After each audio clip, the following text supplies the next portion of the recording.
Hi everyone, welcome to Cancer Healing Journey Talks. Myself Shruti Dabke from Community Outreach Team of Zenonco.io and Love Heals Cancer.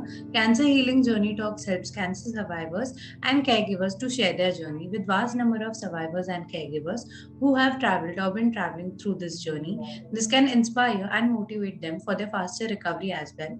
Firstly, I would like to introduce today's speaker, Ms. Gyanu. She is a breast cancer survivor. I'm happy that you're here with us today to share your journey with us. Over to you, ma'am. Please start with your introduction. Good morning, everyone.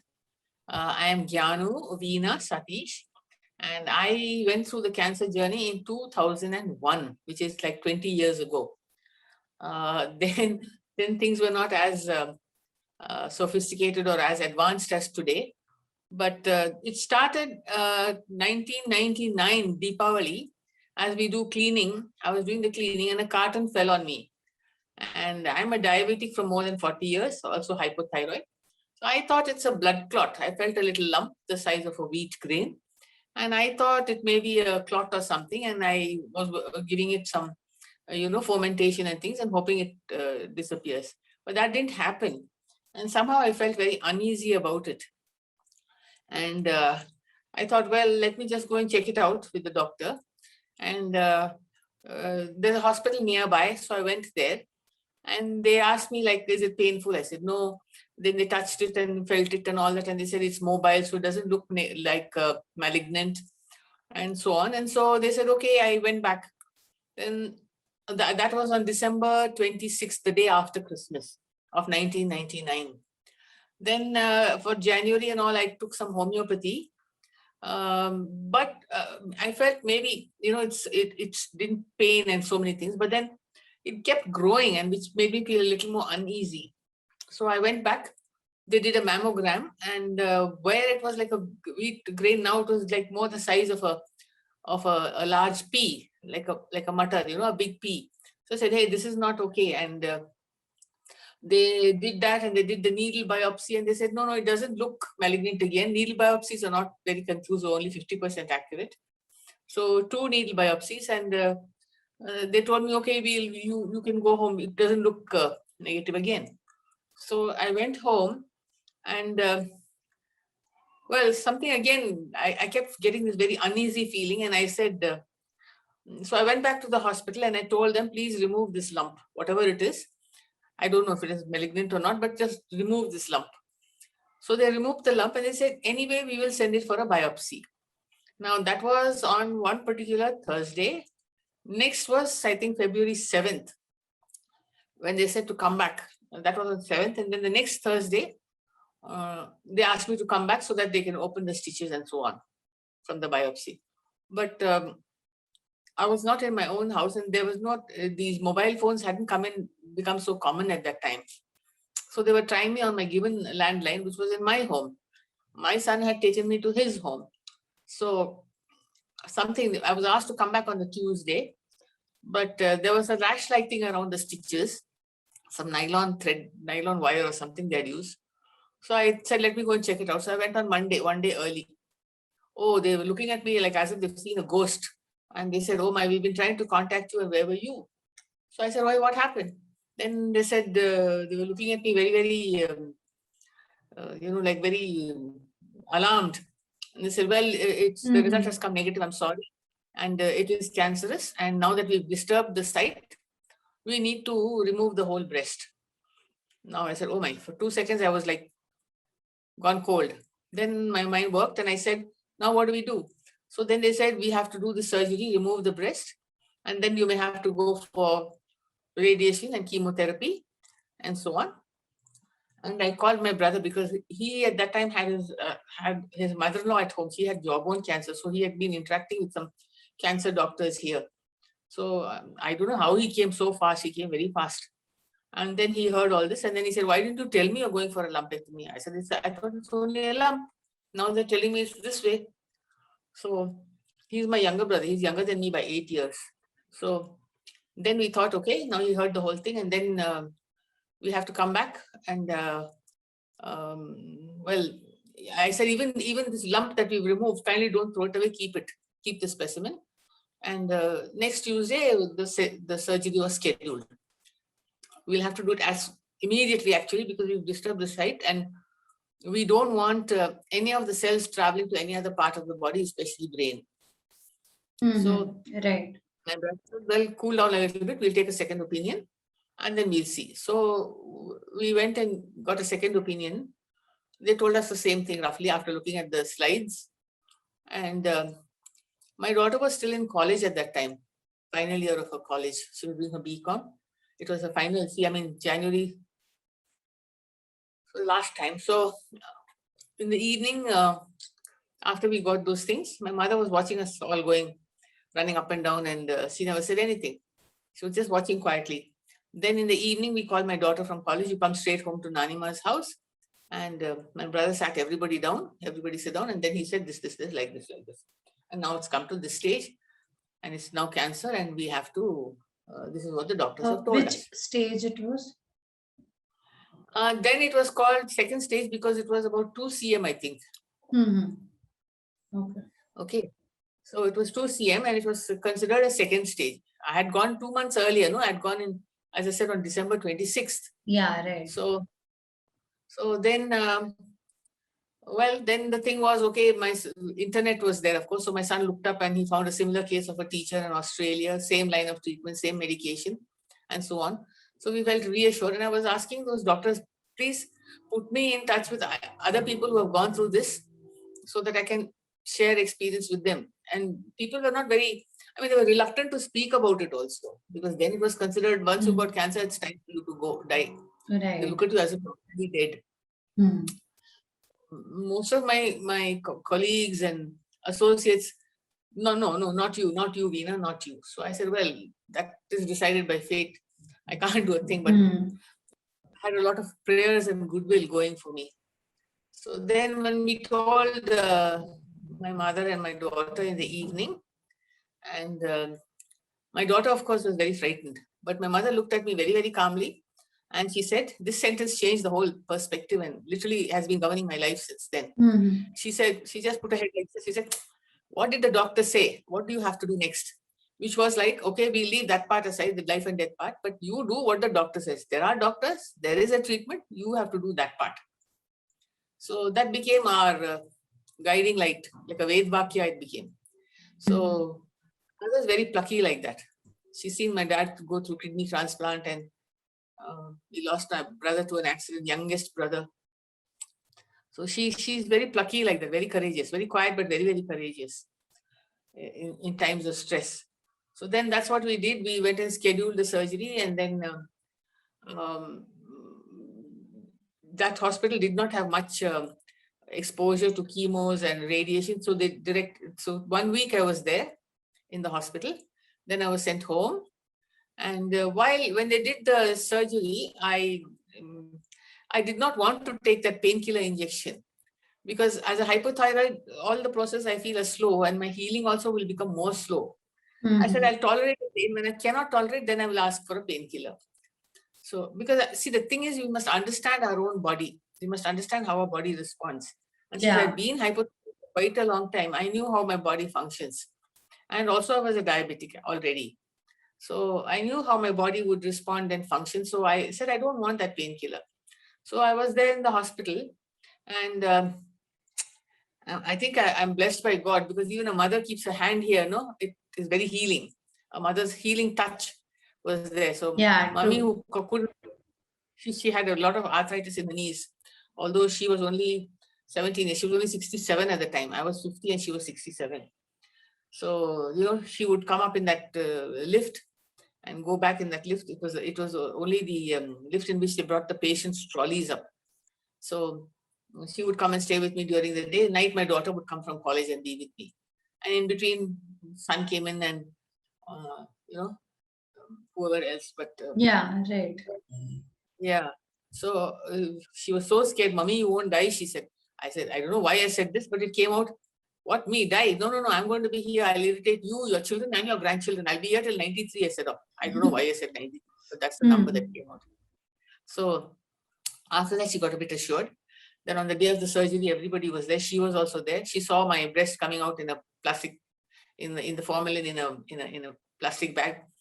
And then she got a little shiver of that. She told me, "Mommy, I was feeling a little shivery when I saw your breast coming out." And we had told her to hold the specimen, not to destroy it. So both this and the slides from the previous lumpectomy were still preserved. So then 1 month I was in my mother's house, and my brother did something which was not usual for that time. He said, "No visitors for 1 month. She's had a major surgery. She needs rest." And nobody was allowed. We are like, I'm the eldest of 8. So I have this brother's 5th. So all my other siblings also, visitors, friends, nobody's allowed. After 1 month, you can come and see her. But now we don't want anyone coming. So that is something unusual. And nowadays they tell us to do that because it keeps away the infection and so on and so on, and helps the healing process. And they told me to do this exercise of raising the arm, which was very painful, but I did it in spite of that. I would push it up like that purposely and did that. Otherwise, we would have swelling. They had removed 10 nodes. The nodes were clear, thank God. Oh. From the pit. So whatever they told me, I just did it without questioning. I never asked anything. You tell me to do this, I'll do this. You take this medicine, I take this medicine. That's it. So after 1 month, we looked up and they said we don't have much exposure to radiation or chemo. So radiation, I went to another place called Ramaya Hospital, and 25 fractions, they said, Monday to Friday into 5 weeks. So that started. I had to go early in the morning. I preferred when not many people are there. There's another institute, but there are too many people. So here it was nice. It wasn't so many people. It was good. So I would go for my radiation and get back to work. That 1 month I didn't go to work. But after that, I went back to work. Work kept me positive. I felt useful. I didn't feel like, I'm going and I may not be here for long. Yeah, so like you're not forced to do work. Yeah, it was like a therapy, being working and not thinking about it. So what it is, but if you think about it, it seems to become bigger in your mind. So I continued to work. And some people asked me what happened. I said, nothing much, it's like this. And now I have to go for my radiation and chemo and so on. So radiation went through. In that time, I was with my son in his home. And somehow my poor daughter managed by herself. She had tests, exams, and whatever. In between, she would come in the evening, visit me, and go away back to home. She was alone with her father. My husband is a very unpractical and very disinterested kind of person. He will avoid as much as possible anything where he has to take responsibility. So it was she and the father at home. Then after 25 sittings of radiation, I was thinking, now where do I go for chemotherapy? Because there's a government hospital. We carry a wrong impression about government hospitals. I feel there the doctors, because they see so many cases, they have more exposure. But we avoid government hospitals because they're not clean or they're too crowded or something like that. So I said, no, see, whoever is there is come after that, or very rarely there was 1 or 2 people who came in as consultants from Tata, Mumbai, Tata Memorial. So I thought, no, I think I'll be in better hands if I go to somebody with experience. I went to the government hospital. I had a very strict kind of lady who was there for the medical oncology. She was a lady doctor. And she gave me a scolding. She said, what? You removed your breast. We could have saved your breast. Well, I didn't know that. See, if I had information, I could have taken a better decision. So now, well, so be it. So after the radiation, I went back home to my own place. And as I said, I continued to work. And then we set the timetable for that. I would go in on a Friday, get my chemo, go back home. And of course, before they do the chemo, they do that big test with so many parameters they check out. I don't know, the big list of tests they do with the blood. And one more thing, the way because these people are so experienced, the way they drew blood was painless. Very nicely they did that. I found that very nice. For all that it is so-called government hospital. And then if we are polite and nice to them, they are back polite and nice to us. Yeah, right. It's like that. Yeah. And then, of course, I was frightened inside, but I never showed it. I would keep up a straight face for the sake of my daughter also and everybody. Because if I get like that, then everybody will also start feeling low. So nobody will myself and pray to God. And why me? Why now? Why this? Just when I'm beginning to climb the career, I'm wanting to set up my own institute and so on. And now only this has to happen. So when nobody was there, I would cry, but not anyone. Right. So then she set me the regime and she said, you have a choice of 4 per month into 16 or 12, I forget, 16 or 12 chemos, which is fortnightly once. Or we have 4, which is a little stronger and which could probably have an effect on the heart or the liver. And you come in once in 21 days. And before you come in, 2 days before, you have to come and do this blood test. In the meanwhile, they also I took my specimen and the block for the slides and so on. They also checked it out, and same result. All the 10 nodes were removed and all that and so on. So they said, no, definitely it's good that you were caught it early. And well, you could have saved your breast. Well, what can we do now? So then I would go for my chemo. First chemo, nothing happened. As I said, I continued to work. I was on a committee where I was the secretary of the association. And we had a meeting, an AGM on the second chemo, after my second chemo Friday. Saturday, we had the meeting. So I went and, because we were handing over to the incoming committee. So there I was feeling this prick. And then I was wondering, what's this now? Then when I went home, I changed and I wanted to comb my hair. And the whole hair came into my hand, a whole bunch of hair, long, thick hair came into my hand. I've still kept that. They told me we lose hair and they were telling me, if you like, you can shave right away. I said, no, we'll face it when it comes. Few strands were left. There were a few strands left. And I would cover my head with my dupatta then. I got a hairpiece, but it was very uncomfortable. I said, who am I pretending and for what? So, right. So after that, when they do an ECG, the first 2 ECGs, when after the second chemo, even the ECG came abnormal. So then she said, all right, we'll put you through an echocardio and we'll push through, because you are not an undernourished person and you take care of your health and you eat properly. Okay, so we'll put you through 2 echocardio. So that was in another place now. So in between all my work, luckily I was a freelancer. I could go and get all this done, get this done and that done. And there was only what you call ultrasound scans and a nuclear scan for the bones. Okay, no, CT also wasn't there. CT also came in, I think, a year later or maybe 1.5 years later. No CT scan also. So since everybody had to go to work and my daughter's exams were on and so on, I would go by myself and get all this done. Chemo, yes, I would go, and during my surgery also they required more blood. At that time, it was mandated, it was new, but it was mandated to do a HIV test, which was quite expensive. More than the blood, the cost of the HIV test was more. But somehow 2 units of blood were organized and all that was done. It was heavy bleeding I had when they removed the breast. So now again, before we go for the further chemos, again, the whole lot of tests, the ECG and so on. So somehow we completed the 4 chemos. By that time, I think we had come into October or the beginning of November or something like that. So from, let us say, from last November to this November, roughly a year since I first noticed this little lump. And then, of course, we had to go frequently, I had to keep going for the scans to check out. And there in that nuclear medicine, that is also like a CT scan machine. They put you through into that thing. But before that, you have to nuclear injection and wait for 2 hours, then drink a lot of water and flush it out. Probably that's the dye and the medicine.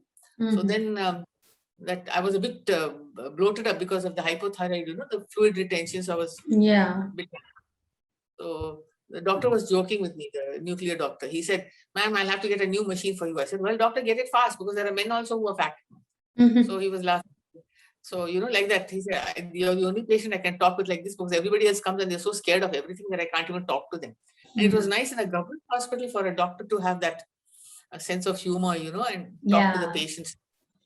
So that was how it was. So number of scans, off and on, whenever they told me, whatever they told me, I would go. And by the time my daughter had gone through her exams and got herself a job, and I had got her a small little bike, a 2-wheeler called a Hero Puck. It was not a big bike, a 50cc bike, but it was a geared bike. So she would go to college, and then when she got the job, she said, Mama, don't worry, because I had to fund myself throughout this whole treatment. One bill my brother paid, my surgery bill, but I didn't want. I wanted to go on my own steam. So by nature also, I'm like that. I don't like being dependent or anything. So then she said, Mama, don't worry, I've got a job now. And she only kept, we get this bhutta, no, jo steam hota hai, boil hota hai, that bhutta and petrol she kept for her bike. That's all. The rest of the money she would give me. I can't forget, this daughter of mine has been a major support throughout till now, till today. So don't worry, Mama. And the amount was only, her salary was 3,500, and she was trying to keep her expenses within 500. Daughters are so precious. Daughters are so divine. Daughters are gifts of God. Children on the whole. But since my son had to go after the second chemo, he had to go to UAE. He had a job opportunity. I said, you don't worry, I'll manage by myself. My brother is here. And if anything, he was married by that time. He had a small son, 2 years old. So radiation time, I was with them. Right. And so I said, no, you don't worry. I will manage. If anything, I'll keep in touch. We can call each other or something. So he carried on after the second chemo. And majorly the daughter was there. So, well, like I said, we will keep going and doing whatever they told me, do the scan, take this medicine, check it out. They put me on a I think because this cancer has something to do with hormones, they put me on a hormone blocker, I think. It was a tablet called tamoxifen. And then, there was other tablets I had to keep taking, which was after the radiation, now it's so nice the way they give only targeted chemo, and the radiation is also computer monitored, only the limited areas given radiation. Then it was the whole from here to here, and that led to a lot of acidity, and the whole thing was burnt, no bath. So nearly 5 weeks, no bath, only sponge here, and the other parts, no water has to be on it, because then it becomes blisters. So she would do that, help me with my sponge bath and so on, my daughter. And well, after that, when I had a bath for a long time, no soap, it was very irritated. The whole skin it was like a burnt chapati, literally. The scabs would come off from the radiation and so on. And since then, I faced a lot of acidity, acid reflux, and all those things. So I would try to do as much as possible kitchen remedies, instead of going on taking tablets after tablets, which will increase the acidity. And being a diabetic, I would do a lot of home remedies, pudina and tulsi tea for the acidity, and ginger, and so many things. We have so many things at home. Yeah, and it was good because I discovered that this can be useful to me anytime. And in the meanwhile, as we were looking up the internet, and my son was sending me the information that he got because he was in Dubai by that time. And so, well, that year passed, and then after some time, the CT scan came in. And of course, that was not in the hospital. I had to go outside and get done. It was expensive. I had to keep working to get the funds. I had some very good friends who lent me money. I was building my house. It got stopped in the middle. And one friend, her daughter had been through hip bone cancer. She had a 800-gram tumor. So otherwise, we were not very close. Then she comes in, because my daughter are classmates in college. So she came and told me, Veena, don't worry. Here's some money. You give it to me after you've cleared all the money for which you're paying interest. Now you don't worry about it. You give it to me when I still can't forget. She's still my best friend. Lovely human being. See how God comes, Yes. See how God comes. So that is how it came, and friends helped out like this. Some friends helped me by picking me up and dropping me. There was another student. I teach a lot of people to communication skills. So one guy was in the marketing. He said, Veena ma'am, I'll pick you up on my motorbike. You can sit on the motorbike. I said, yes, but you'll have to go slowly. Don't worry, I'll pick you up. I'll drop you. I'll do whatever from the chemos and so on. So he would do that. So anyway, I'm in marketing. I'll take that 1 hour. It'll just take me a little time to drop you. Then I'll get on and I'll come back and pick you and drop you home. So like this, I don't know how God sent me such a lot of help and support. The main person, of course, was indifferent, husband. But just see. And of course, brother asking, checking, my mother, have you checked your sugar? My mother, always, because my father had been a diabetic. He was one of the earliest patients. I mean, that was nearly 40 years ago, when a kidney transplant. He was one of the first, earliest people to get a kidney transplant. He passed away within a year after. He was only 57 when he passed away. But he was also a very cheerful kind of person. Such a big operation, but he was very cheerful throughout. And that way I'm very lucky. I had very positive thinking parents, a lovely family to support. And my brother had told them in that hospital where they did my surgery, don't expect this lady to sit on the bed and be a patient. She's not going to be like that. And actually, I would get up and walk around, go to the chapel, carry that little grain, and the nurses also would say, "Yeah, God is God, whichever God." So, God, there's only one God as far as I know. Everybody looks up there somewhere in the sky. God is. So pray. Lot of how the nurses came and prayed for me around my bed when I was going through my chemos. Nurses from Northeast, student nurses, one whole bunch. One of the nurses went and mobilized them all, and they came and prayed. And my maids went and got something from some tavi from somewhere. Somebody got some other this thing from somewhere. Yeah. It's a sign that God was with me throughout. Yeah, some divine energy. Of course. Plus having a mother, my God, mothers and daughters and children are precious, very precious. So I can't thank God enough for all this. So this was there, and when the CT came, I had to go for the CT scan. Very often it would find because of the thyroid bloat, they would find it difficult to get a vein for me. So once they tried everywhere, in my ankle, in my wrists, and everywhere, and finally they went right into the vein here, into my neck. And that was the day I was telling my son, twice they had to give me that Avil injection because I'm allergic to that dye. And I told him, if you can come and take me home, I'm feeling very uneasy. But he was caught up in a very important meeting which he could not avoid. That was like before he went to UAE. So by the time he came, I had already finished my thing, and I was so drowsy with 2 of those Avil injections. And the auto driver took me very carefully. Ma'am, you sleep, I will take you carefully. You tell me where I have to go. And I told him the address. These auto people are notorious for being bad. But, this guy gently took me there. And, to my home.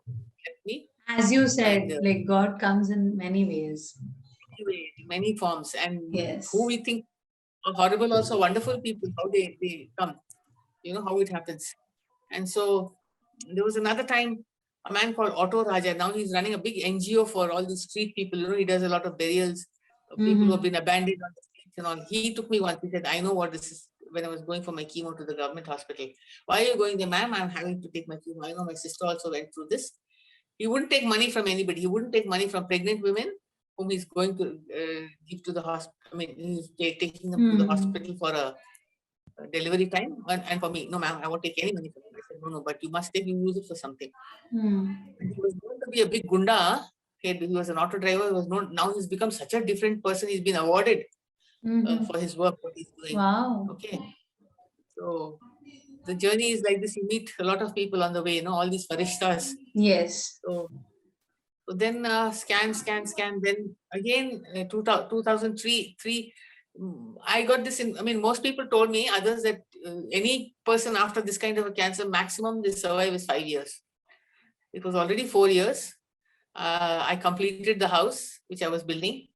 And then my daughter, she met her husband, who is now her husband, and she wanted to get married. So I thought, okay, I might as well, because otherwise she's very, very chulbuli kind. I thought she needs to marry a little later in life, not so early. But then I thought, with father like that, and leave her in. She was a big inspiration for me to fight and stay alive.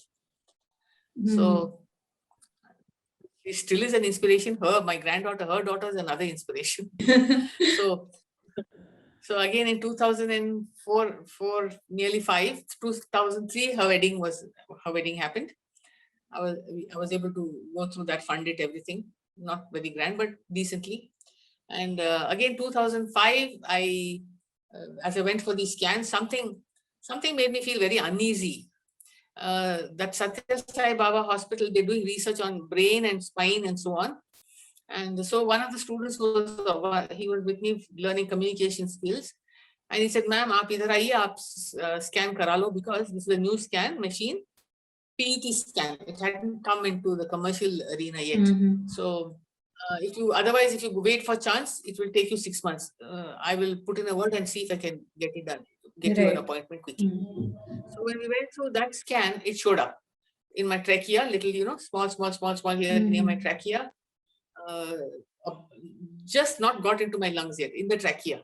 And here below, lower part of my head here, backside, and here on small.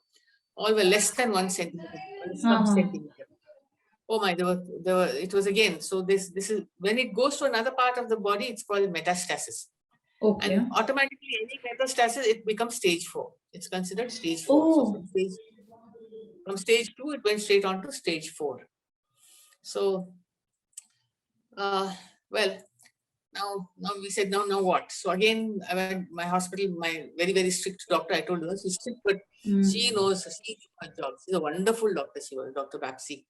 So that way she was strict and everybody was scared of her. In a way, it's good, they're strict. Other people can be.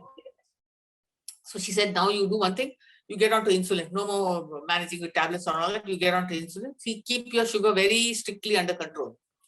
And now we will have to go through chemo once more. I said, is there no other way, ma'am? I don't want that chemo which they give intravenously. Right. So then she said, we've got a trial going on here with another tablet. It's a bit expensive, but if you're okay with it, you can go through that. So I said, okay. Each tablet was 500 rupees at that time, beginning of 2005. Yeah. Okay. Well, I was on that tablet for another nearly 5 years. After which they said, we cannot administer these hormone blockers anymore. It has a lot of effect on the body. So I frequently, scans. My granddaughter was born and I was with her. In fact, when she was 10 months old, I had to go for another scan completely. The little thing also came with us to the hospital. My daughter took us because everybody else had to go to work. 2008 was a big recession, financial slowdown. And so, well, I can't expect everybody. But then my daughter said, no, you're not going auto or anything. I'll take you in the car and we'll bring you back. So this little thing, my 10-month-old little baby also came with me, at that time. So I'm thanking God I was there at least for her when she was born. I chucked up my job. I had a good paying job. That's why I was able to clear out all my loans for my house and so on. And so, well, I was with my little one. She's now 13. So, that gives me a little satisfaction. At least I was there to help them out through that phase. Yeah, right. Both of them are new. When baby comes in, she was born in 2008 and they were married in 2003. And, then whatever we had to do, we had to do. Yeah. I told you, what the doctor says, just follow. You have questions, you ask the doctor. Don't hesitate to ask questions. Sometimes they will get irritated. Why is she asking so many questions? So I said, doctor, it's my body. I have to understand my body and I have to do it well so that it's not a problem to me or to you or to anybody. Then they would answer me. And I had worked as a journalist quite some time back, 94, 95, something like that, 93. So the first thing was get all the information. See, like I said, if I had the information, I could have saved my breast. But get all the information, then take an informed decision. Consult your family and whoever can give you a decent opinion, a logical opinion. And so I would advise everybody, collect as much information, ask questions. Today, there are such lovely support groups. Look at you people. There was nothing like that at that time. Very difficult to get information. Very difficult to get information from people.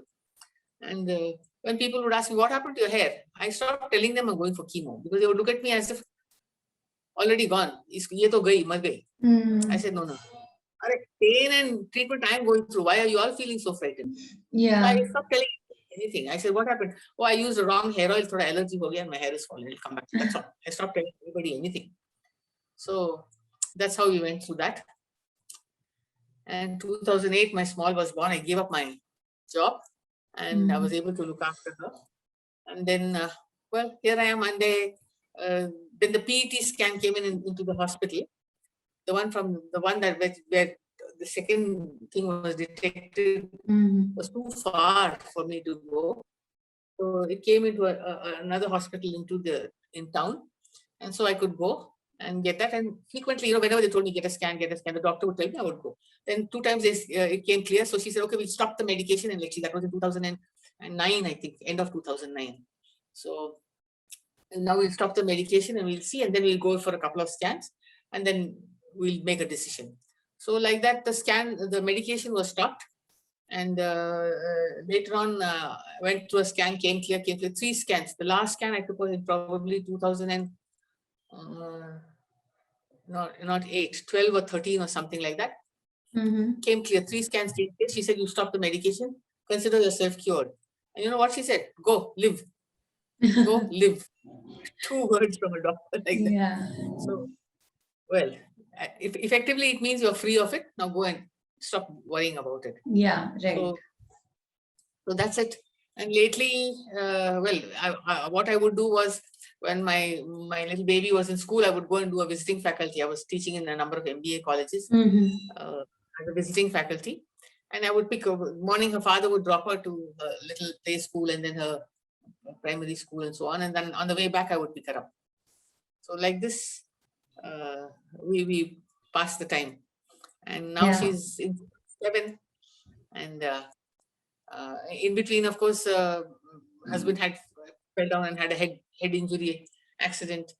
And that man he won't take the medicines on time. For all that he's supposed to be a double graduate, he would do funny things like, either he'll take all the medicines at one shot or he would dispose of it somehow and won't take it and like that. And for about nearly 6 months, they tried to dissolve his clot with some medication. That didn't happen. So a lot of fluid was in the brain and he was very disoriented. It was a very, very difficult period. In those days only I had to do my cataract because they said if you leave it, your cataract has become very hard. Actually, when they usually do it with what do you call it, some machine. But when he saw, he said, listen, madam, I have to do it manually, and it took a longer time. Both my eyes I had to do. Both of them had matured beyond. They said, if you leave it, you'll go blind. So here I'm looking after my husband, I'm getting my cataract, I'm going to work. I would carry my drops to the college and put it on. Wow. So, that way. So then, husband had his surgery, he became better, he was good for a year. And then he, of course, being who he is, he had multiple organs. He was 75 by the time. He had multi-organ failure. And he passed away. It's now about 4 years since he passed away. So, but sometimes when I think back, I said, did I really go through all this? It seems like a distant dream. But at the same time, I because everybody was there as a support, and so many of my friends would, friends and associates and so on, and again, like I said, this little granddaughter of mine was the next inspiration for me. Like a little angel or something. Little angels, girls are angels. So all children are, but luckily I have girls. Girls are very loving, I think. So that way, and of course, sisters and brothers and everybody rallied around. So I have to thank God for many, many things. I thank him that I'm around. And lately, the last 2 years, I thought since I'm not doing anything much, the syllabus has changed. I'm just sitting at home is making me feel. Husband also has passed away, so I don't have I'm not. It's not something that I have to do. Nothing like that. So, like to spend time. Spend time and feel useful. I don't like to feel. Right. Yeah, I can understand. It's a bad thing to have a mind empty like that. I sorted out all his paperwork and all that. So I didn't have much work to do. So then there's a hospital nearby. Nearby means about 5 kilometers, and it's a state-of-the-art hospital called Site Care. It's only cancer. A beautiful hospital. So I went there and I thought, let me actually do some voluntary work, and maybe if I'm useful. I just went and asked them. They said, we have something called Helping Hand here in Bangalore. They're generally senior people who volunteer and work in the hospital and help patients fill up forms and so on, whatever else. So we don't have that, but we have something called a navigator, and we want people who are cancer survivors. And since you're a survivor, probably you'll fit in, go speak to somebody, the head of the department. So I went and spoke, and I went there. I joined in June of not last year, the year before.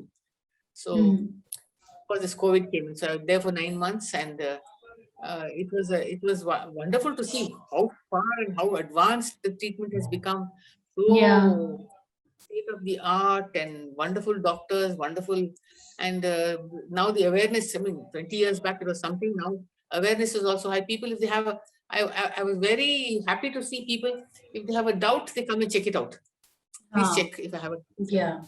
So that was really nice. And at least, and since my case was 20 years old, I've been clear for the last 10, 11 years. So they say, what? You had 20 years back? Yes, ma'am. I had 20 years back. Yes, I had 20 years back. And so you don't have to be frightened. Just do what the doctor tells you. And very often, doctor, at that time, they don't really listen carefully. Then we have to repeat to them, or interpret the doctor thing like that. We are like a kind of Right.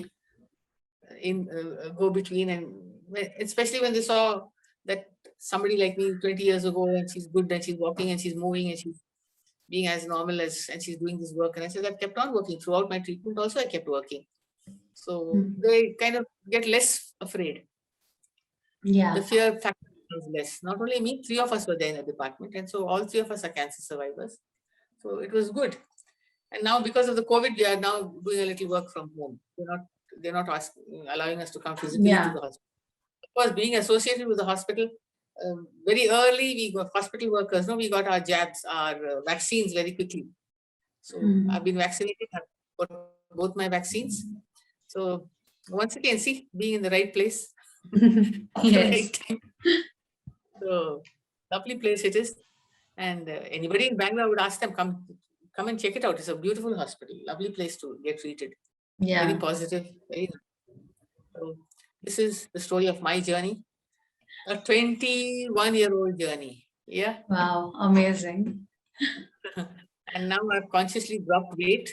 I've lost about 10 kilos. Oh, quietly. wow. Yeah, from the last 6 months. Yeah.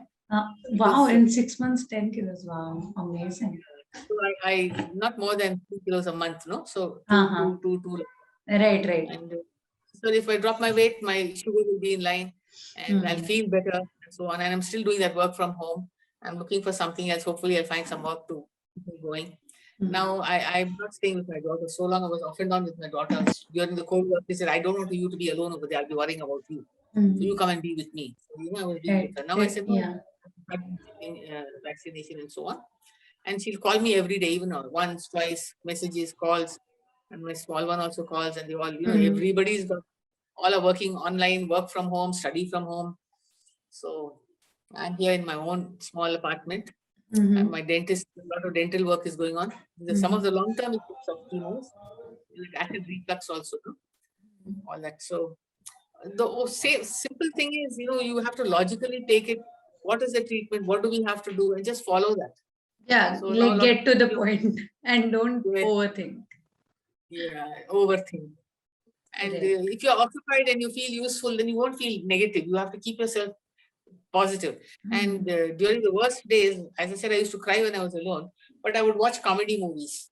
Comedy movies, because laughing also brings in a lot of good hormones, no? Yes. No, but I read in the Reader's Digest that one man, he was told that he's got hardly 3 months to live.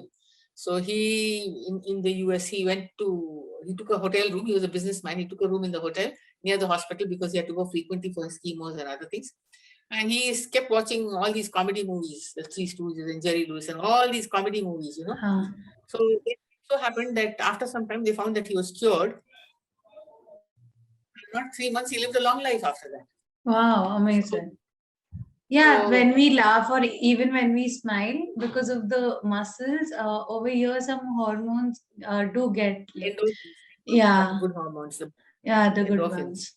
Yeah, right. So, somewhere in the subconscious, somewhere in the subconscious, all this. I wanted to be a doctor. The only area I never looked at or kept in touch with was cancer, and that is what I had to face. Yeah. And and even that lump, I wouldn't have discovered it otherwise. In Femina, they used to run a column. Now the magazine format has, they would run a column, breast self-examination. Oh, okay. That, and then that's how I looked and realized there's something here. And like I told you, it was the size of a wheat grain. Yeah. In the size of a big mutter, a big pea, 2 cm. So that was another thing, see, because I read a lot. Yeah. And so there's one important point as well, like we should be self-aware about whatever it is, just not cancer, whatever. General knowledge should be there. Yeah. General knowledge is good. And well, after that, doctors would send some of their patients. Do you mind talking to them? See, I'm going to send you a patient. Or she doesn't want to come, speak to her on the phone, like that. So a lot of them, they would suggest that they talk to me. Right. And well, when I was looking for information, it was difficult to get. Now let me be of that much help that I can give them the information and tell them, you are welcome to come and visit me anytime. Like, I will come to your place. If you are not happy to come to my place or you're feeling uneasy, I will come and visit you. At least this much I can do as a thank you to God for bring Yeah, me here. of course. So I hope I continue to be useful again for a long, long Yeah, time. yeah. And seeing you as like a 21 years old, like, yeah. Okay. So we always get motivated. Like, not only the cancer patients or survivors, even normal human beings who are having nothing, even they will be like, wow, what an inspiration. So I'm like I said, I want you to send me this recording. I'm writing Yes. that book. Seriously, I'm going to write the book and even Mm-hmm. see that it gets published. And to that extent, let us be useful. Yes, If it can sure. help somebody, let it be. So that is what I'll probably get some of the doctors also to put in some notes and so on. Mm-hmm. And I'll probably have to start working on it really seriously now. I've got all my Mm-hmm. short notes. So this is like an audio recording, no, for me to as a reference Yeah, for my journey expand. right. I would wish everybody to get well. I wish everybody to defeat cancer, whichever it is, men, women, children. I Yeah. saw small children, small children, you know. I those little fellows, small kids, girls, boys, they take their chemo and after some time they're up and running as if nothing happened. And here we're making such a fuss about it. Yeah. Yes. Eyebrows, everything will fall. Everything falls off. Your nails go blue and whatever. The whole thing. Mhm. But when those little kids are like that, why are we fussing such a lot? I used to look at Yeah, them and feel because very. they don't think, na, like they They don't don't think it as a big problem. They don't know actually. They are very innocent. They don't. And Yeah. we must also think like that. Like, don't think about Yeah. Yeah. Some of them literally had that stent attached to them permanently on the Mhm. thing here. Mhm. Happily playing Even football. something like a square thing, I don't know exactly what it is. It gets inside the chest or something over here. Just to Yeah. keep a track of like what is happening after chemo. I don't know exactly Yeah. what it is, but yeah, I've seen I that. have seen, but for the head and neck patients, they have all these tracheotomies and tracheostomies, and they have the thing here where to close it and speak with their thing, and they have to be fed through the tube. That's the most frightening thing to see. Yeah. It's not so scary, but this was very thing. And some of them who have renal or rectal cancer, and they have that little bag into which the feces go in, and that kind of thing. So there are difficulties, of course, Yeah. but the big thing is we're alive, we're useful, we're functional. So that is what we have to aim for. Yeah. And well, I hope I'm useful for a long time. I don't know. I said 96. Let me Yes. see how long. As long as God keeps me useful, I don't want to be, like my brother said. See, I don't like being on a hospital bed like a patient. They know Yeah. me very well. Oh, he knows me. My mother. My mother passed away now 20 years. No, when was my daughter? 2 years. 2010. My mother passed away. So my brothers, they still drag me about it. They still keep teasing me about many things. So, and of course, like I said, see, many people, they said you can talk to my sister or they refer me, other people to me, and I do the best I can. And I remember my mother's, do what the doctor said. That's like a Yeah, guiding light. that's line. That's the line which kept you motivated and going, I would tell right? you, just do what the doctor says and get on, be as normal as possible. My mother would scold, why do you think you're sick? Think you're well. Don't think you're sick. That was also another big thing, no? Why you think you're sick? Yes. Dress smartly, be like well and be good. So that's how it was. Yeah, So it was amazing. Yeah, thank you. Yeah. Thank you for giving me this opportunity to be of some help and use. I hope. And send me the Yeah, recording. surely. Yes, yes. Once my Okay book then. is out, I will be sending the thing. And anybody that wishes to speak to me, you have my phone number.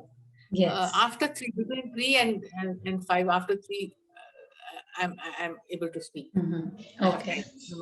Some other work and attend to my home and so on. I walk regularly, have to. So these things I do. So Yeah. or if I'm busy at that time, I will give them a time. I can talk to them at a time that is convenient for both of us. Whoever Yeah, wishes to sure. speak to. And even caregivers, men, anybody who wants to speak to me, welcome. I'll be most happy to do what I can.